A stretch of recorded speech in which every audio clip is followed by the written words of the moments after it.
For how in the soiled heart of man could dwell the inarticulate grandeur of that dream-built God.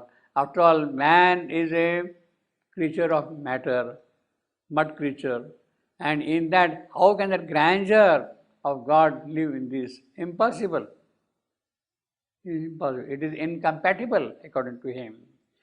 Or who can see a face and form divine in the naked, two-legged worm thou callest man? So this is the way he looks at man. He is nothing but a two-legged worm. Two-legged worm. And you want in this two-legged worm all that glory, all that divine, all that etc. to come and exist. You are a crazy girl, see. You don't understand things at all, you see. Oh, human face, put off mind-painted masks. So he is insisting, you are a mental creature after all. The animal be the worm that nature meant. Accept thy futile birth, thy narrow life. So you are no greater than a worm. Accept that. You think superior to worm and animal and all that, but you are not any greater than them at all. For truth is bare like stone and hard like death. Truth is hard like death. Truth is bare like stone. Which is true. Which is true. He is not saying wrong, you see. Bare in the bareness, hard with the truth's hardness, live. But what the truth is, that he is not telling. His truth is like this. So now Savitri gets up again and responds to death. But Savitri replied to the dire God. See, you can see here clearly in this whole business that death is standing firmly against any possibility of a divine manifestation in this creation. He is the great denier. He is the great denier of a divine possibility in this creation. He is the mind of light standing across the path of the divine event. The forwarding mind of night across the path of the divine event. He is asserting here fully is here. The full impact is here, this one is here. So that hymn which Savitri was chanting is not really melting that obstacle at all, you see. It's not sufficient. For truth is bare like stone and hard like death. You see, at this line, metrically, it's a very beautiful line, monosyllabic.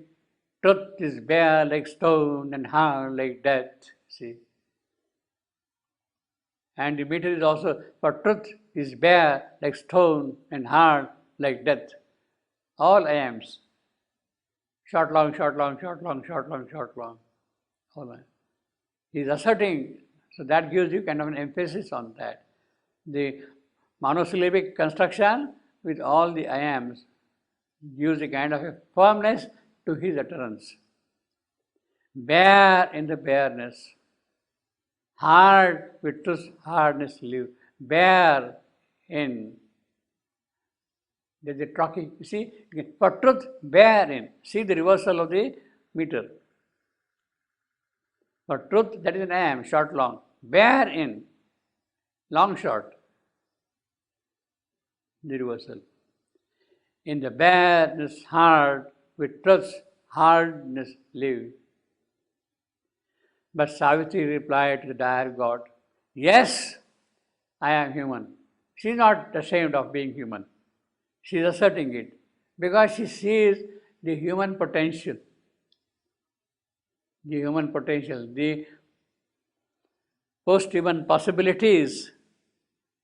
She sees in that. What the metaphysicians say today, post-human destiny, So she sees the post-human destiny here. Yes, I am human. I am not ashamed of it. Yet shall man by me, since humanity wastes our the God, trample thee down to reach the immortal heights. Trample thee down. How is he going to trample? Man cannot trample him. But man by me, man himself cannot.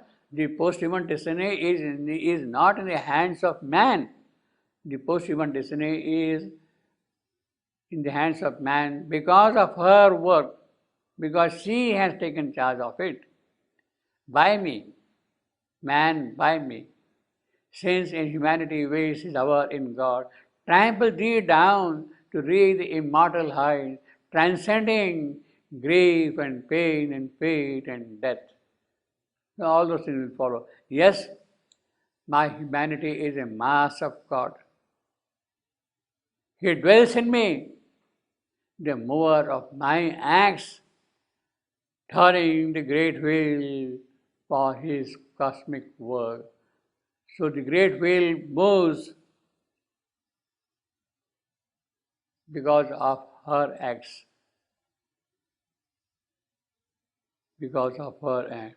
Yes, my humanity is a mass of God. He dwells in me. When he dwells in her, then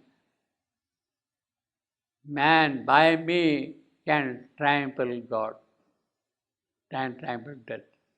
Yes, my humanity is a mass of God. He dwells in me, the mover of my acts, turning the great wheel of his cosmic work. I am the living body of his light. I am the thinking instrument of his power. I incarnate wisdom in an earthly breast. I am his conquering and unslayable will. She is again asserting her might. I, the woman, the force of God. So this is the kind of an elaboration of what she has said, that I am the force of God, living body of his light, thinking instrument of his power.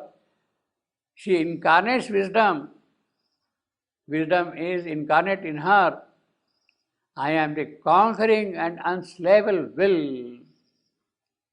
Unslayable. Nobody can defeat it. Nobody can kill it. Nobody can remove it at all, you see. Not even death. I am his conquering and unslayable will. Savitri has come to know who she is because of death. He is standing there in front of him, and therefore she knows who she is, basically. When she is in the company of her father, or of Narad, or of Satyavan, or anybody, she doesn't say that, she doesn't realize that. But when death is standing there, she knows who she really is. See.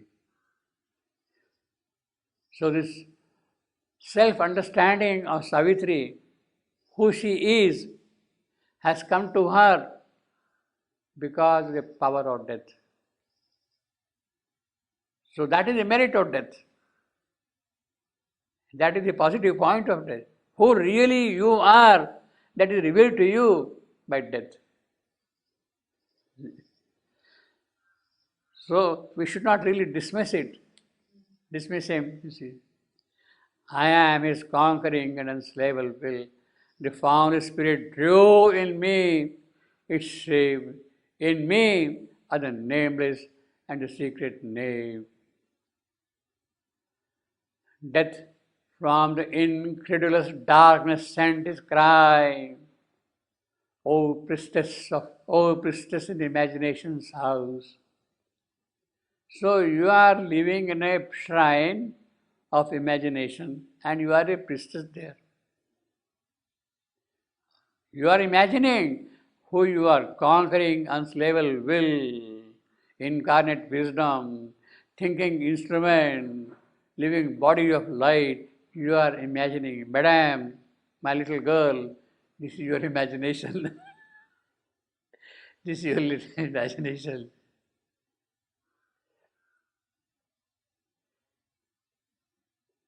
priestess in imagination's house, pursue it first nature's fixed, immutable laws, and make the impossible thy daily work. So he is advising correctly. If you want to assert yourself, what you have to do is first change the law of nature. You call it, if the law of nature is immutable, you cannot change it, you accept it. But if you have something more in you than that, then make this law different now. Let that immutability of nature's law be removed. How canst thou force to wed to eternal foes?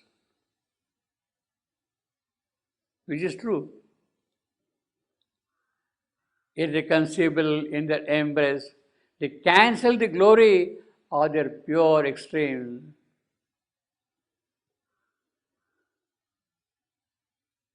This is a fact also.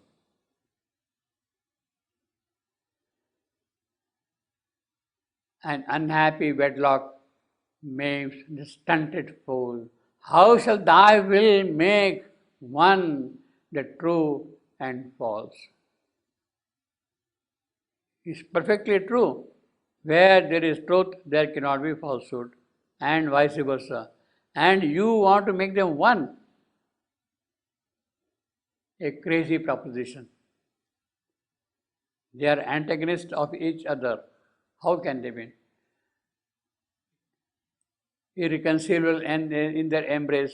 There, well, it stands now for these two eternal foes, truth and falsehood, two eternal foes in their embrace of matter and spirit, if you like to call it.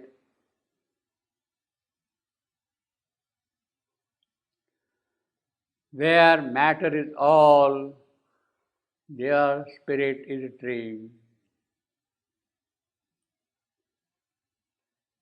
If all are the spirit, matter is a lie. And who was the liar who forced the universe? True.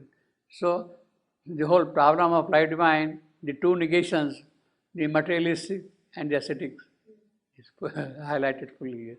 And who was the liar who forced the universe? How they have come together? The real with the unreal cannot mate. This is, of course, we can also recognize. You see.